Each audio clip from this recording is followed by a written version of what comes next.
você não está aqui só porque você foi convocado, mas porque realmente você quer ouvir a voz de Deus. Porque eu vou te dizer uma coisa, a gente vive em uma geração tão imediatista, onde muitas vezes Satanás tem tentado fazer isso conosco.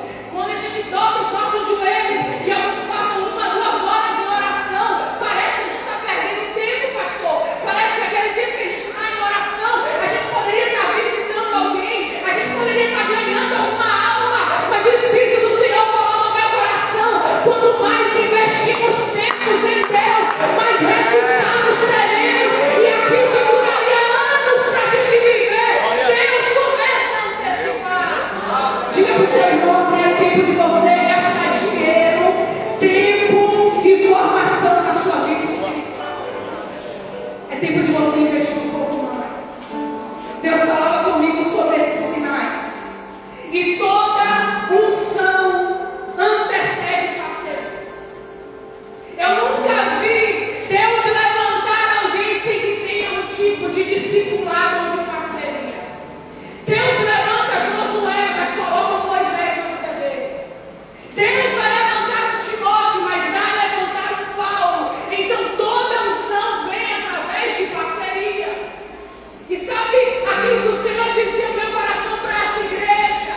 Chega de tempo da gente viver procurando pessoas apenas para resolver problemas. Eu quero profetizar que os pastores dessa igreja, que os obreiros dessa igreja serão procurados por pessoas para conhecerem mais sobre a Bíblia, sobre quem Jesus é, sobre o que Deus está querendo fazer.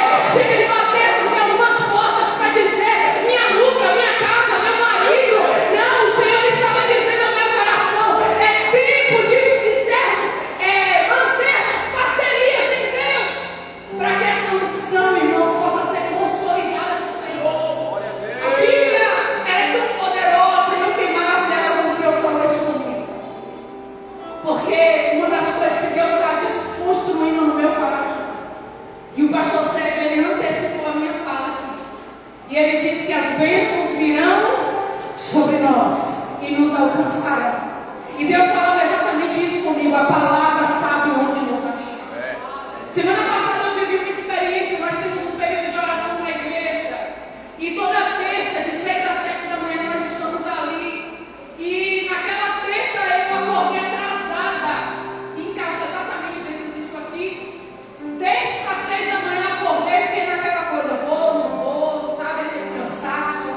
E eu sempre gosto de estar ali. E aí eu falei assim, resolvi, eu falei: não, eu vou, Jesus, eu vou. E quando eu estou passando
dizer algo para você aqui. Só pode ensinar quem um dia aprendeu. Eu não tenho como transmitir conhecimento que eu nunca aprendi sobre isso. Como que alguém vai ensinar sobre oração se ele não ora? Como que alguém pode ensinar sobre o que a palavra está dizendo se ele é uma pessoa que não aprendeu assim da palavra? Então, o Senhor dizia no meu coração que é tempo de clareza e instrução. É tempo de trazer discernimento através da palavra do Senhor. Sabe por quê? Porque a gente precisa aprender, irmãos, que o sucesso na vida é poder formar a vida de alguém. E eu quero que você possa dizer isso para você mesmo. Se até hoje eu não tive um sucessor, então eu não estou fazendo o trabalho. Se até hoje eu só consigo ser aquela pessoa que passa e inspira, então eu não estou conseguindo fazer aquilo que Deus está mandando. Semana passada, uns 15 dias por aí, fiquei maravilhada como Deus trabalha. A gente tem eu e Dani esse projeto do Grupo das Pregadoras, e uma pregadora me ligou, era de nome lá na cidade, e achei ela uma humildade tão grande para a sair da parte dela, me ligou e disse assim: ai, eu recebi um convite, mas nunca preguei sobre esse tema aqui, gratidão. Minha mente está bem embolada, você pode me ensinar como conversa, me dá pelo menos um norte, nossa, que conversa maravilhosa. Sentamos ainda pelo celular, instruía ela algumas coisas, eu falava comigo, é isso que eu quero para o meu povo. Porque eu vou lhe dizer uma coisa, você sabe que talvez no nosso meio tem gente aqui que não sabe nem como jejua. Talvez no nosso meio tenha pessoas que não sabem nem como levantar um propósito. E não é absurdo, não. Sabe por quê? Porque muitas vezes a gente está levando uma vida na igreja como se todo mundo soubesse de tudo.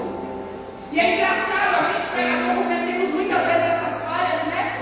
Às vezes a gente está pregando sobre um texto e diz assim: então, aí a Bíblia vai dizer que Deus libertou Pedro do cárcere e Rode estava na porta. Você sabe quem é Rode, né? Aí os crentes fãs até dizem assim: nunca me ouviram falar. Porque a gente está com uma visão de que como a gente aprendeu, todo mundo também sabe. Só que aquilo que o Senhor dizia no meu coração, e lendo até um livro essa semana, sobre o homem do céu, ele dizia algo fantástico, ele dizia: é tempo de abrirmos distribuidoras de óleo. E ele dizia: esse conhecimento que temos recebido não pode ficar sobre nós, a gente tem que começar a emanar. E para que isso possa acontecer, a gente precisa gastar tempo, muitas vezes, de uma. Qual é a sua dificuldade? Qual é a sua fraqueza? Leva tempo, dói, porque é tão mais fácil eu voar no cartaz, irmãos. Porque é tão mais fácil eu dar uma receita universal aqui para todo mundo. Só que eu vou lhe dizer uma coisa: Jesus, ele trabalha com formação de equipes. Jesus trabalha discipulando. Jesus trabalha liberando coisas. E para isso ele precisa desconstruir a vida da gente. Sabe por quê? Porque tem tanta gente apegada à sua própria capa que diz assim: ah, minha capa eu não solto não. Eu vim aqui para dizer para você que a minha está disponível. Eu disse para Deus: jogo para quem quiser. A gente precisa sair desse lugar de manutenção do óleo. A gente precisa sair desse lugar onde parece que a porção só nos pertence. E entender que tem uma galera chegando aí que Deus vai usar. E eu creio nisso. Olha quantos jovens aqui. Só que eu preciso sacudir a vida de vocês, jovens, que eles são fracos temos sido nós, que não colamos em algum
Josué passa pelo Jordão. João Batista passa a estar no Jordão. Jesus aparece no Jordão. O Jordão geralmente carrega essa unção de continuidade, esse lugar espiritual, de significado, onde a gente pode entender que é ali onde Deus se manifesta, é ali onde a glória de Deus desce. E sabe o que eu pensando assim na vida de Eliseu? É que ele não é só um operador de milagres, ele é um treinador de pessoas. Eliseu, ele funda uma escola que na verdade foi criada pelo profeta Samuel, mas agora está sendo solidificada pela vida dele.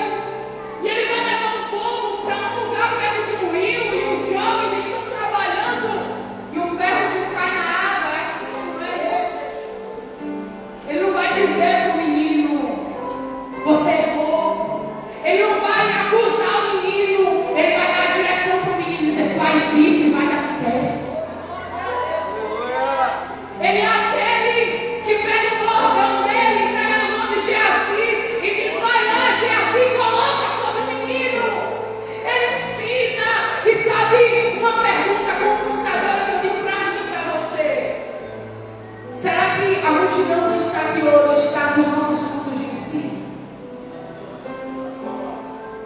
Será que essa multidão que está aqui hoje é a mesma multidão que visita a escola dominical? Isso em todo lugar. Minha igreja tem uma certa quantidade de pessoas também, mas tem gente dessa lá que parece que eu sou de vez. Que eu olho para trás, tem 15 pessoas, eu falo: Jesus, tenha misericórdia.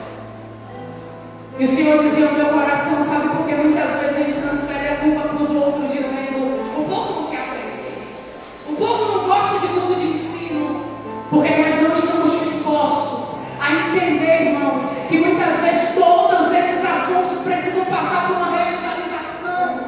E às vezes o que Deus quer, pastor Sérgio, aquilo que Deus fala no meu coração, precisamos sair tanto da teoria e partir para uma prática de vida espiritual. De verdade, irmãos, que ânimo tem o jovem de vir para o ensino bíblico para aprender sobre as 12 tribos de Israel? Tem gente que vai dizer: eu sou da minha tribo. Um dia eu escolhi uma revista de escola dominical da igreja e disse assim: meu Deus, isso aqui foi feito para uma década 50 atrás. Falei: não posso trabalhar com essa revista. Não tinha nada a ver. E aí eu falava: Jesus, esse menino não pode vir para a escola bíblica, o que eu vou fazer? Deus falava comigo: entra na viagem que eles carregam. De qual é? Leva o roteador para a sala. Levei o roteador para a sala com um carro para explicar o que era a conexão perdida do Éden. A escola bíblica começou a encher. Comecei a entender que para falar de adoração eu ia precisar levar músicas para dentro da sala de aula. E o Senhor dizia em meu coração sobre esse texto: é tempo de voltar a praticar, a pegar na mão e colocar e testar até funcionar.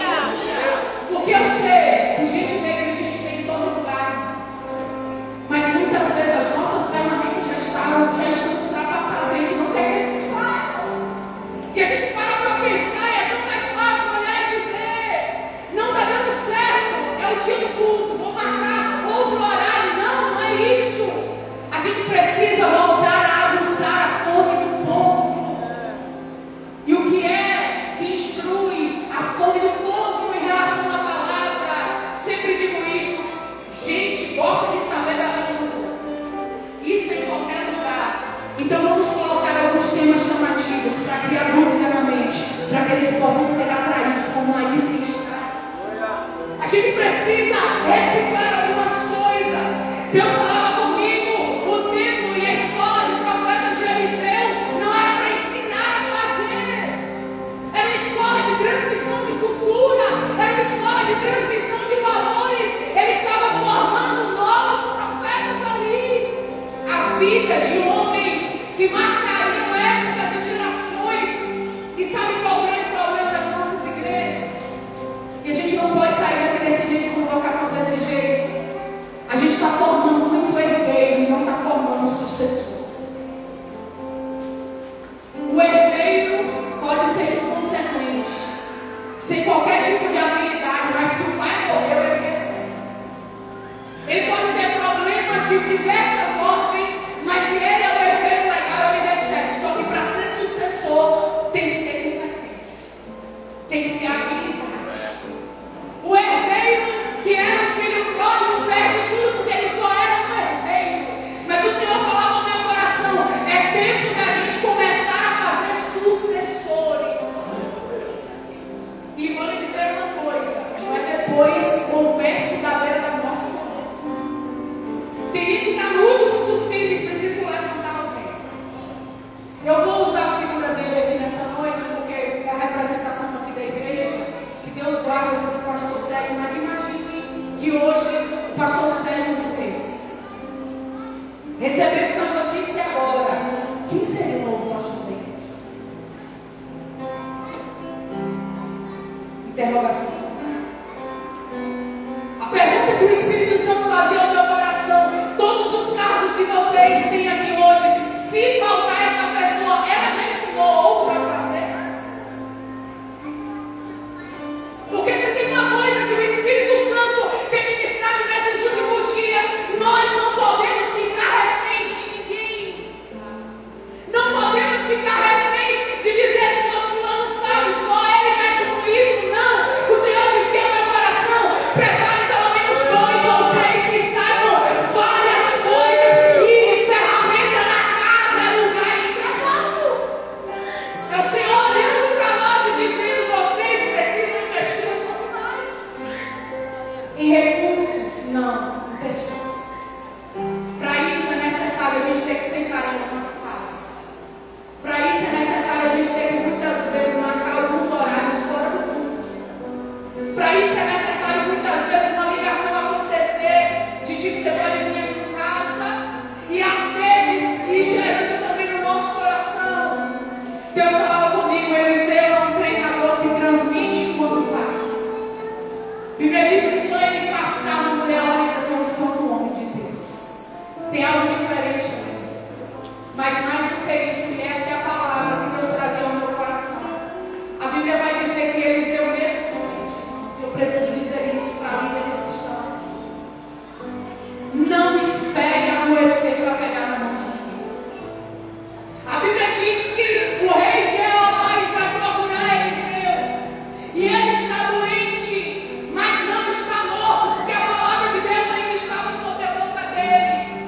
E a Bíblia diz que quando o rei Jeoás vai buscar uma direção, como vocês estão buscando por esse dia, a Bíblia diz que Eliseu pega um arco, coloca na mão do rei e diz para ele: abre a janela para a banda do Oriente. Quem aqui está no primeiro dia do ano, levanta a mão. Oriente representa o novo de Deus. Oriente representa uma janela aberta para algo que está para acontecer. E a Bíblia está dizendo que abriu a janela para a banda do Oriente. E o rei vai colocar o arco, mas o profeta coloca a mão sobre a mão do rei e diz: atira uma flecha sobre essa banda. Eu quero liberar uma palavra sobre essa igreja.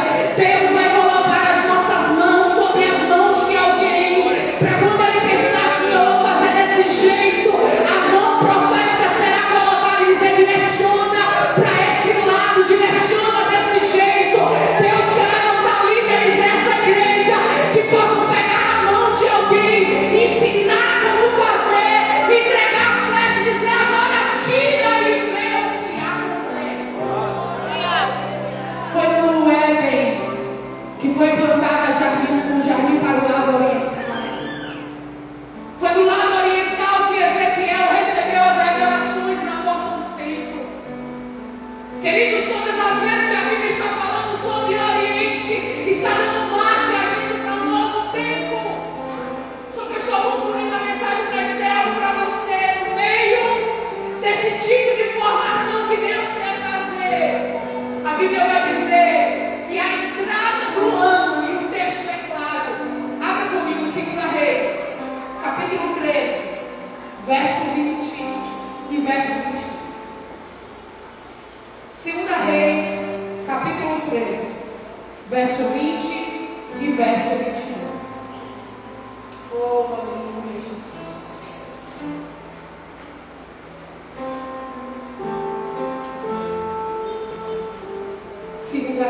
capítulo 13, verso 20 e verso 21. Depois morreu Eliseu e o sepultaram. Ora, as tropas dos moabitas invadiram a terra à entrada do ano. Diga, à entrada do ano. E sucedeu que, enterrando eles o homem, eles que viram um bando e lançaram o homem na sepultura de Eliseu. E caindo nela o homem, tocando os ossos de Eliseu, reviveu, se levantou e se pôs sobre os seus pés. A entrada daquele ano, tropas moabitas tinham invadido a terra, mas havia uma volta diferente ali, de alguém que carregou muito de Deus, de alguém que tinha uma palavra no ar de cumprimento de uma porção específica, extra e dobrada diante daquilo que aquele que estava ensinando ele liberou. E a Bíblia vai dizer, eu vou dizer uma coisa, isso aqui que é sorte, aqui eu posso chamar de sorte. Que sorte, Isaac, daquele homem cair justo na cova de Eliseu. Quantas covas tinham ali dentro daquele lugar? Várias, mas só uma tinha uma palavra sobre ela. Só uma carregava algo específico e aquele homem não teve nem tempo. Imagine alguém pegar um corpo morto, depois jogar aqui aleatório, jogou, bateu nos ossos e levantou. E a Bíblia diz que se pôs em pé na entrada do ano. Sabe o que Deus dizia ao meu coração? É tempo de romper os limites espirituais que os pais colocaram. É tempo de levantarmos uma geração diferente, ousada, porque se a unção morrer com a gente fracassou. Deus está dizendo nessa noite, a gente se torna insubstituível. Quando a gente passa a ser substituível, Deus quer usar as nossas vidas para preparar pessoas. Deus quer usar as nossas mãos. Eu quero concluir a mensagem falando para você sobre a prova do revezamento e do bastão. Se você vê aquela prova numa Olimpíada, 4 pessoas se preparam segurando um bastão e eles correm para passar de uma mão para a outra, a fim de que a pessoa chegue no lugar. O Senhor dizia ao meu coração, sabe o quê? Que o bastão precisa ser passado enquanto a gente está correndo junto. Não é antes nem depois. Eu já vi pessoas de forma precipitada querer passar o bastão e a pessoa não suporta, sucumbe e morre, porque não suporta o peso da missão. E também já vi pessoas receber uma porção tarde demais. E parecia que o que restava para ele era só sentar no canto, não tinha nem mais força física. O Senhor dizia no meu coração que enquanto estamos aqui, enquanto corremos juntos, precisamos estar de olho em quem vai nos substituir. Em quem será aquele que terá continuidade. O Senhor dizia no meu coração assim, irmãos, eu oro por você. Não fechem o jornal. É tempo e o Senhor já entregou para cada um de nós que estamos aqui um bastão. Você só precisa achar o teu Eliseu. Cada um de nós que estamos aqui já aprendemos alguma coisa na caminhada. Do novo convertido ao mestre da igreja. O novo convertido pode dizer, eu não sei de nada. Já sabe, você já ouviu algumas palavras por aqui. Então você sabe entregar pelo menos para alguém que não sabe nada lá fora. O tempo é esse de quê? De você deixar o Jordão aberto, soltar a capa e olhar de longe e dizer, vai com aquilo que eu te ensinei. E ver eles fluindo da maneira como eles sabem fazer. Eu não sei se essa palavra vem no teu coração, mas talvez ainda em vida Deus possa querer te substituir. Porque tem horas, pastor Sérgio, que Deus faz isso conosco. A gente anda numa velocidade de uma flecha tão alta, o Senhor nos segura. Quieta um pouquinho aqui. Para um pouquinho aqui. E eu tenho vivido isso em alguns momentos lá na igreja. Um dia eu achei um jovem e eu percebi que ele tinha um chamado diferente no meio do grupo. E eu disse para ele, a partir de hoje você vai sair comigo. Ele disse, como assim? Você vai fazer visita comigo? Você vai aprender a orar pelas pessoas na rua. E ele ficava todo sem graça, irmãos. Ele dizia assim, eu vou orar na sua frente, dia eu botei ele no estreito, um homem mesmo atribulado na rua. Falei, bota a mão na cabeça dele. Aí ele falou, sim. Falei, sim, você vai aprender a fazer. Não é tempo mais de negociarmos de longe, de dizer na teoria, porque na teoria todo mundo sabe expulsar demônio. Na teoria, todo mundo sabe o que é para ser feito, mas eu digo uma coisa através do Espírito Santo: se não fosse necessário discipulado e a instrução de pessoas, faculdade de medicina não estava aí, era só alguém ler um livro e sabia ser médico. Sabe qual é o problema das nossas igrejas? Aquilo que vocês cantaram aqui no louvor, precisamos voltar a ter Cristo como fundamento, porque quando Cristo é o nosso fundamento, tudo aquilo que é mentira, manipulação, engano aí fora não subsiste mais. De novo, os velhos que estão aqui, se você tiver coragem, coloca a mão na tua cabeça e diga: Deus, deleta o que eu aprendi errado. Diga: deleta as tradições que eu carrego, que na verdade não tem nada do Senhor. Diga nessa noite: Senhor, eu quero aprender do jeito certo. Eu quero ensinar do jeito certo. Eu não quero ensinar por aquilo que eu acredito, não ter o meu nome com isso. Eu quero ensinar através daquilo que o Espírito do Senhor está dizendo sobre esses dias. Eu quero que você se coloque de pé nessa noite, porque o Senhor está dizendo: é tempo de pegar na mão, é tempo de trazer para perto, é tempo de marcar algum café para conversar, é tempo de marcar algumas visitas particulares, é tempo de abrir o jornal, mas não abrir ele sozinho. Chama os dois ou três e diz: você pode ir lá em casa aprender um pouquinho sobre Jesus. Cutuca o teu irmão e diga assim: você tem muita capa para liberar. Se você pode dizer isso para ele, diga assim: só o que você tem feito de ensino novo, você tem muita capa para liberar. Só que tem um risco, e eu vou lá já preparar o teu coração. Geralmente, quando a gente ensina alguém, ele fica muito melhor que a gente. Vocês estão prontos para isso? Eu já vivi momentos onde eu ensinei pessoas a jogarem uma coisa que a pessoa virou expert, eu perdi a parede. Eu disse: como pode? E superou. O desejo do meu coração, irmãos, é que a minha geração possa ir além daquilo que eu tenho vivido. Feche os teus olhos. Pastor Sérgio disse aqui: ambiente profético, palavras são decretos. E o Senhor dizia ao meu coração: existe um jornal aberto nessa igreja. Não me assume, me cala.